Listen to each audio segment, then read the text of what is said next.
Hello Seekers, how are you? Today is Basant Panchami and Saraswati Puja. So first let me wish you a very happy and a very enlightening Basant Panchami, and let us pray together to Ma Saraswati. Om Aing Maha Saraswatya Namah. This is the day when you seek the light, when you seek the truth, when you seek the wisdom. But we all pray to Ma Saraswati, but do we know what does the symbolism of the image represents?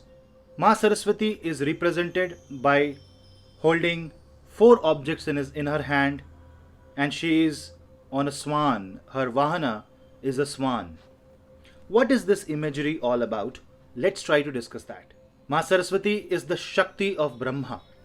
Imagine the power of the Creator Himself. The purity is in all of us, and Ma Saraswati represents the ultimate purity of the soul. It is the personification of the power of Brahma. It is the personification of the Creator Himself, the power of the Creator. But before that, we need to understand what does Saraswati means. We all know that Saraswati is also the name of a river associated with Ma Saraswati. So there is a water, a divine water, the celestial water that is associated with the name of Goddess Saraswati. And this means one with plenty of water, abundance of water, and water is life. So Ma Saraswati means one who is beaming with life, one who has the power to give life, one who is the creator of life. So the life originated from the water, that we all know, even science approves it. And Ma Saraswati is also holding a pot, a water pot, a kamandal in one of her hands that represents the creation from the water itself. Water is also said to be ultimate purifier like a fire.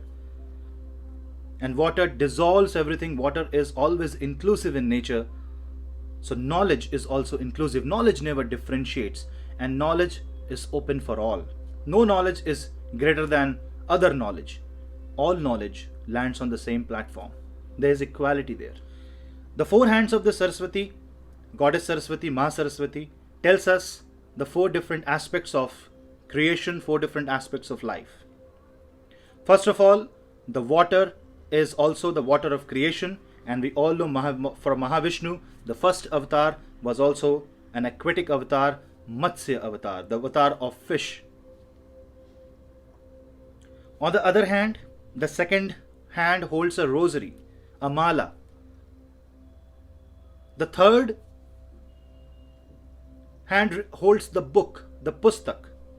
And the most famous imagery is Ma playing a veena. And Suryakant Tripathi Nirala ji has portrayed this in a very beautiful poem. You can just go and read the poem. Varde Veena Vadini Varde. Veena Vadini is another name of Ma Saraswati, the one who plays the veena. Veena is the musical instrument. What does this combination represent? First, water, as we discussed, is about universal solvent. It is a power of inclusion. It is the power of life. It is the life in itself. So Ma holds life in her hands. The next is the pustak. The pustak represents the Vedas, the knowledge, the information, the book of principles. It's not just one book. It's like all the books in the world is a way to reach Saraswati. We read books to have the Gyan. In the early days, people used to have writings on the walls. Book does not mean it is made of paper. Book is a representation of writing something, codifying it, and then passing on to generations. So it's a knowledge that has been passed from one generation to the other, and it all started with the Vedas itself. That means on one hand it is the life, on the other hand it is the way to understand how life originated. Creation and all about creation. The third one is the mala, the beads. The bead is represented by regularity, because the mala is used for chanting purpose. And for chanting you need discipline. You need a continuous process. So that beads represents a iterative cycle of development, iterative cycle of kingdoms rising and falling, iterative development of human mind and consciousness. And that beats means a student, which we all are. We have to be continuous, we have to keep moving, we have to never stop, and plus maintain discipline and rhythm. So we have the divine water, we have the divine knowledge, we have the divine process. The bead also represents process, the principle. We have the algorithm, we have the documentation, we have the principle of operation. Now we have to set things in motion. And things are set into motion, things are put into motion by divine sound. We all know that Om is the Anhad. Om is the primordial sound. It is the sound from where the entire life, existence itself came into being. Veena is the Sur. Veena is the sound. And through the sound, the creation happens. It is the sound that brings rhythm because it is a musical instrument. It's not creating any noise. It is a regulated rhythm. And Veena represents a beautiful harmony. The harmony of existence of the nature and the humans and our life. And this also means that the world is acoustic in nature. Sound is all that matters. Mantras and the sounds of mantras, the chanda, the pronunciation is seen, the knowledge of pronunciation is seen from the Veena. But if I take this entire imagery together, I get to know something different. It is to make you in rhythm. Once you have all this knowledge and once you start the rhythm, you will be in rhythm, so you will become Sur.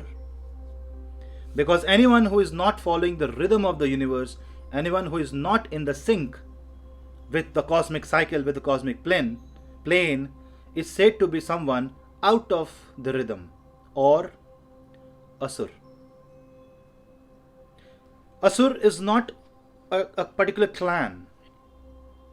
Asur means someone who is not in the rhythm, someone who is not connected with the gods, someone who is not following what he should follow. Anybody. It can be anyone. And Sur we know, it is a note of a musical instrument. We say you are not singing in your Sur. You're not right. You're not following the rhythm. If you follow the rhythm, you will become a great musician. What does it mean? If you follow the rhythm of universe, you will become godlike. You will have godlike divine property and you will get the blessings of Ma Saraswati. And if you want to get into the rhythm, today is the day when you start. Take the first process because the process is given. Use divine waters, that means use the power of inclusion, inclusive of all knowledge. Use books, all documentation, learn about things. But always try to be in discipline. Now when Asur tries to be in discipline, he can become Sur. So we all can become Sur or the Devas, or we all can become the Asur, the Daityas. The choice is ours. With this, I just wanted to share this small message and I hope you like this. Again, I wish you, all of you, a very, very happy and Shubh Basant Panchami, and may Ma Saraswati bless us with the divine knowledge so that we can come out from being Asur to become Sur. Namaste.